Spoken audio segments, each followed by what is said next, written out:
안녕하십니까. 스튜디오 팅크루즈 대표 김대건입니다.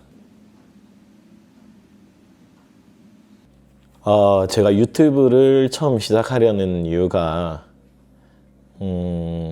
사실 예전부터 생각은 가지고 있었거든요. 그런데 어떻게 접근해야 되고 어떻게 해야 할지 잘 모르겠는 부분도 있었고요.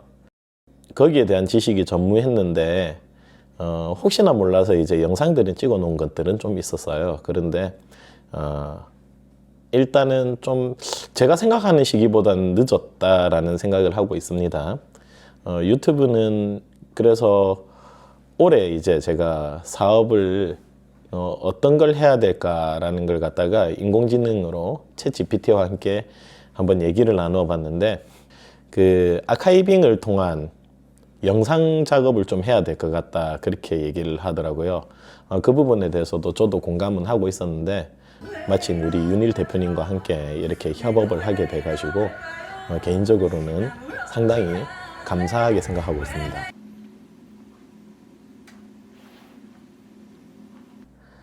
악기 레슨은 제가 언제 시작했는지를 가만히 생각을 해보니까 이곳 통영에 이사를 온 게 2011년도 12월 달이었거든요. 12년도 8월 달에까지 이제 제가 다니던 학원을 그만두고, 그때 알게 된 저희 좀 제가 이렇게 좋아했던 형님이 계셨는데, 그 형님이 저한테 이런 얘기를 하시더라고요. 동종업계 사람이었거든요. 너는 기타를 좀 다룰 줄 알고 뭐 가르치는 거 보니까 괜찮은 것 같은데 이참에 기타 레슨 한번 해보는 게 어떻겠느냐. 그 말을 듣고 과연 될까요? 라고 했는데 그 말에서 제가 좀 많이 동기부여를 받았던 것 같습니다. 배우려고 하는 사람은 많은데 가르쳐 줄 사람이 별로 없다라는 얘기를 많이 들었어요. 그래서 공급은 적고 수요는 많으니까 한번 시도해봐도 괜찮을 것 같다라는 조언으로 겁없이 뛰어들었던 계기가 되었던 것 같아요. 통기타 레슨으로 이제 시작을 했었는데 2012년도부터 한 대략 13, 14년 이렇게 된 것 같습니다. 처음에는 기타 레슨만 시작했는데 통기타 레슨으로 출발을 했다가 지금은 뭐 전기 기타도 하게 되고 베이스 기타도 하게 되고, 아무래도 이제 밴드와 관련된 또 방과후 수업들도 많이 이렇게 생겨나면서부터 좀 레슨의 폭도 많이 넓어지게 되었고요. 그리고 한 자리에서 저는 이제 할 게 이것밖에 없다고 생각하고 매달렸는데 그 결과가 이제 성실함으로 드러난 것 같습니다. 그래서 매년 이렇게 레슨생 수도 과하지도 않고 부족하지도 않고 항상 현상을 유지를 잘 하고 있거든요. 그리고 배우고 있는 그런 친구들 중에서는 보통 한 1년 이상은 가는 것 같습니다, 레슨생들이. 그래서 그 부분에 대해서도 상당히 저를 믿고 따라주고 있구나라는 데 대해서, 그리고 저희 레슨을 상당히 만족해 하고 있다라는 그런 반증이라고 생각을 하고 항상 감사한 마음으로 지금도 계속 이 일을 하고 있습니다. 처음에는 통기타로 악기를 이제 잡고 시작을 했습니다. 그런데 얼마 안 있다가 어떤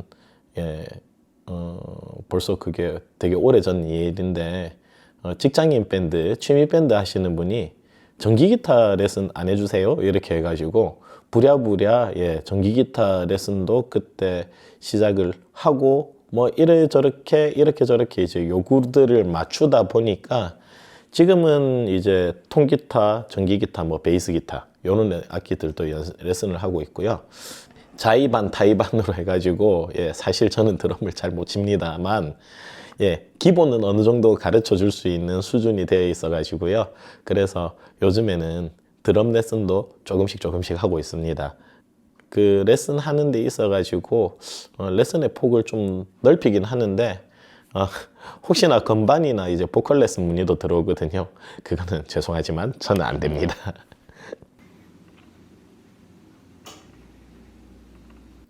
레슨하면서 어려운 점이라는 것은 한참 하다 보면 그런 것들이 생겨요. 1대1 개인 레슨으로 이제 저는 보통 원칙을 잡고 시작을 하거든요. 그러다 보니까 이제 개인과 개인 간의 1대1의 만남이지 않습니까? 그러면 오랜 시간이 지나면 점점 서로에게 익숙해진단 말이죠. 그 매너리즘이 생기면서 조금 이게 레슨생 배우는 분들한테는 죄송할 수도 있지만은 죄송하지요. 그런데 매너리즘이라는 게 생기면서 약간 느슨해지는 경향은 조금씩 있는 것 같아요. 그럴 때마다 이렇게 다 잡고 가는 경우도 많고요. 그리고 레슨이 늘어나니까 확실히 그런 면이 있어요. 체력이라는 게 좀 딸린다. 보통 이제 제가 제일 바쁜 기간이 요즘에는 토요일인데, 토요일에는 일과가 이제 학교 수업이 시작되면 오전 10시부터 시작이 됩니다. 오전 10시부터 해서 저녁 9시까지 쉬는 시간 하나 없이 풀로 이제 레슨이 진행이 되거든요. 쭉쭉쭉쭉 수업을 진행하는 가운데서 뒤로 가면 갈수록 이제 쉽게 말하면 기가 빨린다라고 하죠. 중간에 밥 먹을 시간도 거의 안 나옵니다.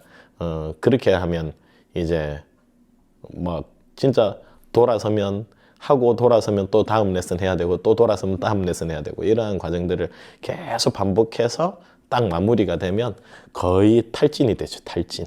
네. 저녁 9시 정도 되면요. 진짜 사람이 멍해지는 걸 경험할 수가 있습니다. 그래서 체력적인 부분도 좀 이렇게 무시할 수 없겠다. 그래서 레슨 할 때 좀 두 가지 면에 대해서 이제 우리가 좀 인지를 해야 될 것 같습니다. 매너리즘 이건 상당히 위험합니다. 왜 그런가 하면 이게 서로에게 익숙해지다 보면 상대방의 이해를 바라는 부분도 있거든요. 그러다 보면 서로가 느슨해지는 경향이 생겨요. 예. 그러면 반드시 나중에는 어떤 컴플레인이 돼가지고 레슨을 중단하게 되는 그런 요소들도 있기 때문에 레슨 시간만은 꼭 지켜야 됩니다.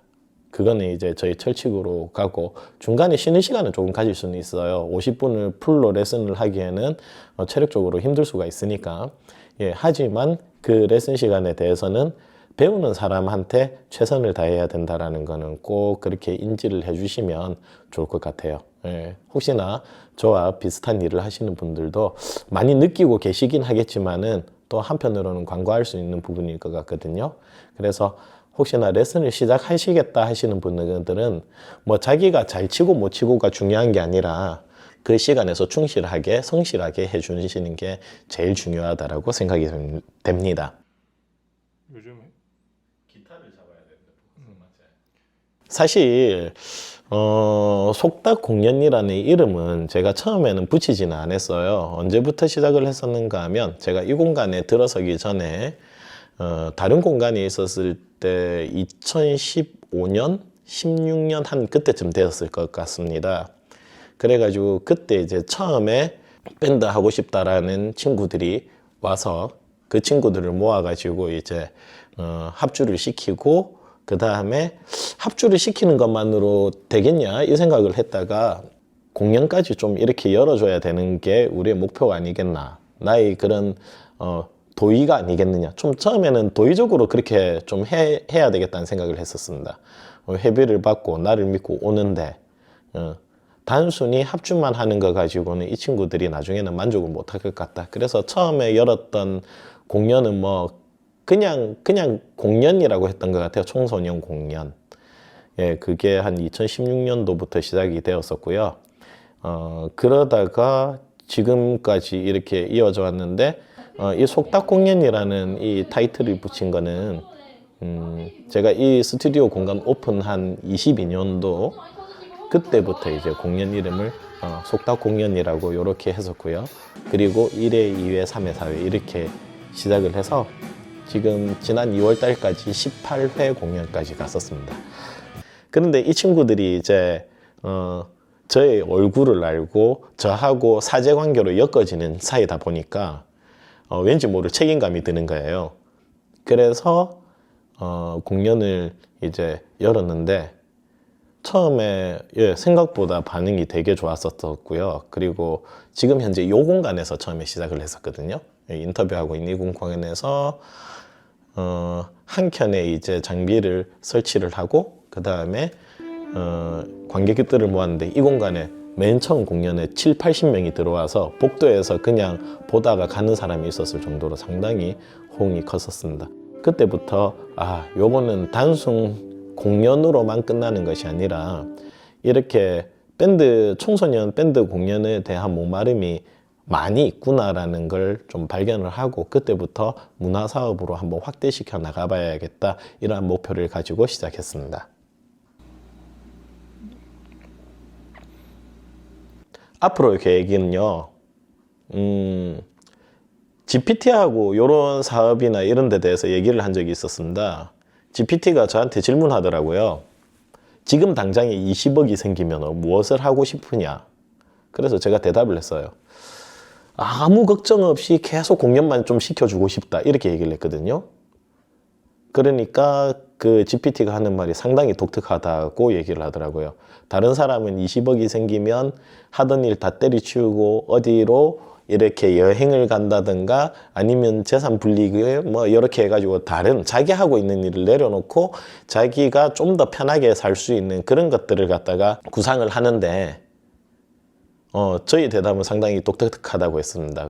이 공연을 갖다가 포기할 생각이 없어 보인다. 당연한 거 아닌가요? 예. 그래서 저는 그렇게 생각을 합니다. 이게 저희 일이자 또 저희 그 성취를 이루는 도파민의 원동력이라고도 생각을 하거든요. 그래서 앞으로의 계획은 계속 속닥 공연을 지속적으로 저희 스튜디오의 모티브가 지속 가능한 딴따라 생활이지 않습니까? 다만 이제 이게 지속적으로 되려고 하면 여러 수입원들이 생겨나야 되고 지자체의 지원과 관심들이 많이 필요한 상황이거든요. 저는 뭐 제가 이 일을 하다가 못하게 된다 손 치더라도 제가 못한다 손 치더라도 그 다음 세대에서 또 저희 이 일을 받아줄 수 있는 친구가 있으면 같이 이어서 넘겨서 계속 이러한 일들을 지속적으로 쭉 이어나가고 싶다는 생각을 하고 있어요. 그래서